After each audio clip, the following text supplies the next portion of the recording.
મારું ગામ મારી વાતમાં આજે આપણે વાત કરીશું પાટણ જિલ્લાના ગંગેટ ગામની। સરકારના દાવા વચ્ચે ગંગેટ ગામના લોકોના કેટલા પ્રશ્નો થયા હલ, ગામમાં કેટલી છે પ્રાથમિક સુવિધાઓ, ખેડૂતોના કેવા છે હાલ, તે જાણવા માટે એબીપી અસ્મિતાની ટીમે લીધી ગામના લોકોની મુલાકાત। નમસ્કાર, એબીપી અસ્મિતાની ટીમ પહોંચી છે પાટણના ગંગેટ ગામમાં। ગંગેટ ગામના લોકો શું કહી રહ્યા છે, સરકારની કામગીરીનું મૂલ્યાંકન તેમની દ્રષ્ટિએ શું છે, છેલ્લા વર્ષોની અંદર શું સમસ્યાઓ પડી, શું સમાધાન અહીંની જનતા ઈચ્છી રહી છે, તેમને જ પૂછીશું। શું નામ આપનું? ગંગેટ ગામની અંદર શું પ્રશ્નો, શું સમાધાન, વિકાસના કામોની જે સરકારના દાવા છે કેટલા પૂરા થાય, હજી શું જરૂરિયાત? બાકીમાં તો આજે પીવાના પાણીના પ્રશ્નોનું સોલ્યુશન થઈ ગયું છે, સુડલામ સુફલામ પાણીનું નહેરોનું પણ આવી ગયેલું છે, તેમજ સડક યોજના પણ પૂરી થઈ ગઈ છે, જ્યોતિ ગ્રામ યોજના પણ, વિદ્યુત યોજના પણ એ પૂરી સંપૂર્ણ થઈ ગયેલું છે। રોજગારીના પ્રશ્નોમાં 80% તો પરિપૂર્ણ થયેલું છે, બાકીનું હજુ 20% જેવું રોજગારી લોકોની મળી નથી શકી। ખાસ કરીને ગામના જે પ્રશ્નો છે મુખ્યત્વે રોડ રસ્તા તો સુધર્યા, પરંતુ સાથે બીજા કયા પ્રશ્નો એવા છે તમારી દ્રષ્ટિએ કે જેનું સરકાર સમાધાન કરે તાત્કાલિક અસરથી, તે જરૂરી છે? જો સમાધાનમાં તો આરોગ્ય કેન્દ્ર બી હમણાં અમને મળી ગયું 1.5 કરોડનું। પછી બીજું તો હવે કોઈ પ્રવાસ નિગમ કે એસટીઓ એની જે મહેસાણા જિલ્લા જવું હોય, અમદાવાદ જવું હોય તો એના માટે થોડી સુવિધાઓ નથી, તો સરકારશ્રી જો એ સુવિધાઓ પૂરી પાડે એની બી જરૂર છે। કાકા, તમે શું કહેશો? ખેતીવાડીથી લઈને બાકીના જે મુદ્દાઓ છે, ખેતીવાડીથી બીજા બધા જે મુદ્દાઓ છે, તમારા જીવનમાં શું પરિવર્તન આવ્યું છેલ્લા વર્ષોમાં? બાબુલાલ કહે છે બધું। તમારા જીવનમાં છેલ્લા વર્ષોમાં શું પરિવર્તન આવ્યું? પરિવર્તન તો આપણે શું આવ્યું? વડીલ, તમે શું કહેશો? વિસ્તારના જે પ્રશ્નો છે તે બાબતે શું હજી સમાધાન થાય ઈચ્છો છો? ના, સારામાં સારું કામ થઈ ગયું છે અને હજુ થવાનું ચાલુ છે, અને બીજી કોઈ તકલીફ નથી, સારામાં સારું છે। એક જ તકલીફ પડી, ખાલી પાણી શિયાળામાં જો થોડું આપ્યું, અત્યારે ઉનાળામાં આપ્યું, એટલું શિયાળામાં આપ્યું હોય તો સારામાં સારી ખેતી પાકવાની હતી, પણ એના લીધે પાક થોડો નિષ્ફળ ગયો છે, બાકી બીજું કોઈ તકલીફ નહીં। એક વરસાદનો અભાવ પડી ગયો, વત્તા જ્યારે શિયાળુ પિત્તની અંદર જે 3 પાણી મળ્યો, એવા જો ખેડૂતોની 6 કે 7 પાણી જો અમને મળ્યા હોત ને તો 16 આની વરસ ખેડૂતોનું સુધરી જાત, અને જે 50% જે ઘટ ખેડૂતોને પડી એ ખેડૂતોને ઘટ પડોત નહીં, અને ખેડૂત થોડો સક્ષમ બની શકો। વડીલ, તમે શું કહેશો? વિસ્તારની અંદર જે પ્રશ્નોનું સમાધાન જોઈતું હતું, કયા પ્રકારની રજૂઆતો, કયા પ્રકારનું સમાધાનની અપેક્ષા, હજી શું બદલાવની અપેક્ષા રાખો છો? બરાબર, સરકારે સારા જ કામ કરેલા છે। વિસ્તારના જે પ્રશ્નો છે, તમારે અહીંયાથી અવર જવરથી જે વિસ્તાર તાણસમાં તાલુકાનો વિકાસ બરાબર જ કરેલો છે આટલા વર્ષોની અંદર। વડીલ, તમે શું કહેશો? વડીલ, તમે શું કહેશો? વિસ્તારની અંદર હજી કયા પ્રકારની જરૂરિયાત, કઈ સરકારની કામગીરીમાં ક્યાં ઉણપ રહી, હજી શું બદલાવની જરૂરિયાત માનો છો? સરકારશ્રીએ તો એમનાથી બધું જે થતું એ કર્યું જ છે, કોઈ બાકી રાખ્યું નથી।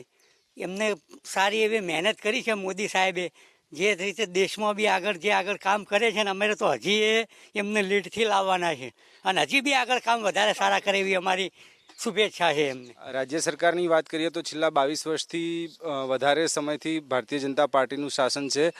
વિસ્તારના વિકાસ માટે શું કામો થયા, હજી કયા વિકાસના કામો બાકી છે, ખાસ કરીને ખેતીવાડીનો જે પ્રશ્ન છે તે બાબતે શું સમાધાન થાય એવું ઈચ્છો છો? વિકાસના કામમાં તો રોડ રસ્તા ને બધું અત્યારે અમારા નાના ગામમાં બી એવા નજીકના જે ગામડા જોડતા રસ્તાઓ છે બધા પરિપૂર્ણ કર્યા છે એમને, બધા પાકા રસ્તા થઈ ગયેલા છે।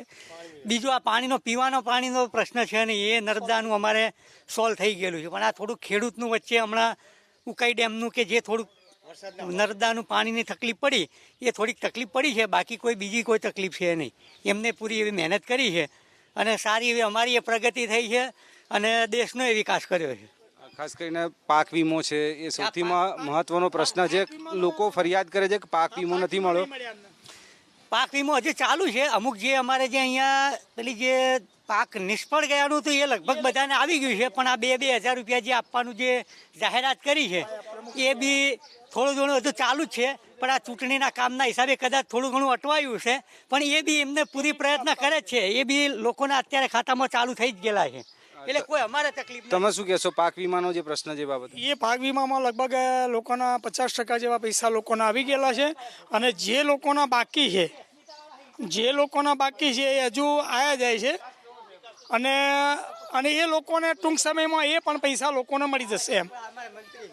તમે શું કહેશો વડીલ? વિસ્તારના જે પ્રશ્નો છે, વિકાસની કામગીરી છે, તમે શું મૂલ્યાંકન કરો છો સરકારનું, અને હજી શું બદલાવની જરૂરિયાત છે? હજી કયા કામો થવાની ગામની અંદર જરૂરિયાત માનો છો? ગામની અંદર 100% કામો થઈ ગયા છે અને વિકાસ કહીએ તો છેલ્લા 5 વર્ષમાં વિકાસ સારો એવો થયો છે. 100% વિકાસ થઈ ગયો છે. 5 વર્ષના શાસનની વાત નથી, છેલ્લા ઘણા સમયથી જ્યારે શાસન છે. 5 વર્ષથી જ અમારો તો વિકાસ થયો છે. પહેલા તો કંઈ જ નહોતું, રોડ રસ્તા કોઈ જ જાતનું નહોતું, પાણીની વ્યવસ્થા પણ નહોતી, પણ છેલ્લા 5 વર્ષની અંદર જબરજસ્ત મળ્યું અમને સપોર્ટ. અન્ય લોકો પણ છે, તેમની સાથે પણ વાત કરીશું. કાકા, ગામની અંદરના જે પ્રશ્નો છે તેમાં શું સમાધાનની જરૂરિયાત છે? હજી સરકાર પાસેથી શું અપેક્ષાઓ છે? કયા બદલાવની હજી જરૂરિયાત માનો છો? અમારા ગામમાં છેલ્લા 20-25 વર્ષથી વિકાસનું કામ એટલા થયા છે કે કોઈ ગામમાં આટલા કદાચ નહીં થયા હોય. અને એમાં છેલ્લા 5 વર્ષમાં તો દરેક વસ્તુ ગામમાં દરેક મહેલા સુધી સીસી રોડ હોય, ગટર લાઈન હોય, પીવાનું પાણીની સગવડતા, શૌચાલય. હમણાં ગુજરાત સરકારે પીએચસી નવું આપ્યું છે, લગભગ 1.5 કરોડ રૂપિયાનું. હમણાં જ એક બીજું સિંચાઈનું એક તળાવ માટે જે નાણાંની જરૂર હતી, 30 લાખ રૂપિયાનું હમણાં નાણાંની કામગીરીનું ટેન્ડર થઈ ગયું. એટલે સરકાર જળ સંચય યોજનાની પણ વાત કરે છે, બીજી યોજનાઓની પણ વાત કરે છે. ગામની અંદર મૂળ કેટલો લાભ મળી શક્યો? કારણ કે ખેડૂતો કહે છે કે પાક નિષ્ફળ જાય તેવી સ્થિતિમાં પાક વીમો મળતો નથી. એ કુદરત ઉપર આધાર છે. આપણે અપેક્ષાઓ ઘણી હોય કે આપણને બધું સરકાર જ આપે, એવું હું નહીં માનતો કે સરકારના જોડે જ આપણે અપેક્ષાઓ રાખવી જોઈએ. સરકાર તો આપે જ છે, અને દરેકને પાક વીમાનું છે. પછી આ હમણાં 2,000 રૂપિયાના ઇન્સ્ટોલમેન્ટ, આ બીજો ઇન્સ્ટોલમેન્ટ હમણાં ખાતામાં જમા થઈ ગયો. એટલે સરકારે આ માગ્યા વગર આપ્યું છે, ખેડૂતોએ માગ્યું નહીં. આ 6,000 રૂપિયા આપવાના છે વાર્ષિક, એ 6,000 રૂપિયા ખેડૂતોએ માગ્યા નહીં, પણ સરકારે દરેકના ખાતામાં નાખી દીધા છે, અને દરેકના મેસેજ પણ આવી ગયા છે. અન્ય લોકો છે, તેમની સાથે પણ વાત કરીશું. વડીલ, તમે શું કહેશો? ગામના જે મુદ્દાઓ છે, આ ગામની અંદર આપ આવતા હો, કયા પ્રકારના છે કે જે સરકારે જે કામ કર્યું હોય ને એમાં કંઈ જોવાનું છે જ નહીં. અને જો સરકાર જ આપ કરે ને તો કોઈ ખેતી કરવા કે મહેનત કરવા જાય જ નહીં. બધા એટલીસ્ટથી ઘરે બેસીને સરકાર આપે એ ખાતા કરે. એટલે ખરેખર જે કંઈ અત્યારે ઘડે સરકારે બી જે કંઈ સહકાર આપે કંઈ જોવાનું જ નથી. એમાં ગામનો વિકાસ બી 16 આની એકદમ થયેલો જ છે. એમ તળાવો, પછી આ રોડ રસ્તા, ગટર, વીજળી, બધી જ રીતે. આપ શું કહેશો? વિસ્તારની અંદર જે કામગીરી છે, સાથે સાથે જ શિક્ષણની બાબતો, શિક્ષણ માટે ગામની અંદર શું વ્યવસ્થા, આરોગ્ય માટે શું વ્યવસ્થા? આરોગ્ય માટે અમારે 100% છે, કારણ કે અહીંયા બી ડૉક્ટર સાહેબ સારા એવા આવી ગયા છે. અને બીજું મોટામાં મોટી હોસ્પિટલ અમારા નરોત્તમભાઈ સાહેબે એક મંજૂર એમના હસ્તક કરાવેલું છે, એની બી હવે કામગીરી ચાલુ થઈ ગયેલી છે. અને અમે તો એટલું બધું ઈચ્છીએ કે આ એબીપી અસ્મિતા અમારા જે ઇન્ટરવ્યૂ છે ને ગામનો પૂરા દેશમાં કે એટલે અમને ખબર પડે કે બીજાને ભાઈ કે દરેક ગામમાં આટલો વિકાસ થયેલો છે. તમે શું કહેશો? શિક્ષણના ક્ષેત્રે માધ્યમિક શાળાથી લઈને ઉચ્ચતર માધ્યમિક શાળા, કયા પ્રકારની વ્યવસ્થાની જરૂરિયાત માનો છો? શિક્ષણમાં અમારા ગામમાં પ્રાથમિક શાળા છે, માધ્યમિક શાળા છે, ઉચ્ચતર માધ્યમિક છે. ધોરણ 12 સુધીનું શિક્ષણ અહીંયા અમે આપીએ છીએ. શિક્ષકોની એવી કોઈ ફરિયાદો નથી કે હું પણ એના સંચાલક મંડળનો પ્રમુખ છું. એટલે શિક્ષકોની કે કોઈની ફરિયાદ નથી કે અમને સરકાર કંઈ પૂરું પાડતી નથી. એટલે શિક્ષણ બાબતમાં પણ અમારે સારો પ્રોગ્રામ છે. અમારા ગામમાંથી લગભગ નહીં તો 50 ડૉક્ટરો હશે ઓછા. બસ 150 ઉપર એન્જિનિયર, સિવિલ, મિકેનિકલ, ઇલેક્ટ્રિકલ એટલા એન્જિનિયરો છે. શિક્ષકો તો લગભગ ઘરદીઠ. એટલે અમારા શિક્ષણની કોઈ પેલી છે જ નહીં.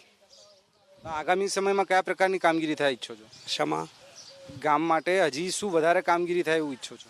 કામગીરી તો દરેકની ભૂખ સંતોષ, વિકાસની ભૂખ સંતોષાય છે. ક્યારેય પણ 100% થઈ ગયો હોય તો 120% કરવાની ઈરાદો હોય જ. એટલે હાલ કોઈ એવી કામગીરીની જરૂરિયાત નથી, પણ સરકાર આપણને સજેશન કરે કે આ લેવાનું છે. અમારે હમણાં એક રોડ બાકી છે, અહીંયા ગંગેટથી ધાણોદડા એક રોડ બાકી છે, તે થોડા વખતમાં આપણે માગણી કરીને પૂરો કરીશું.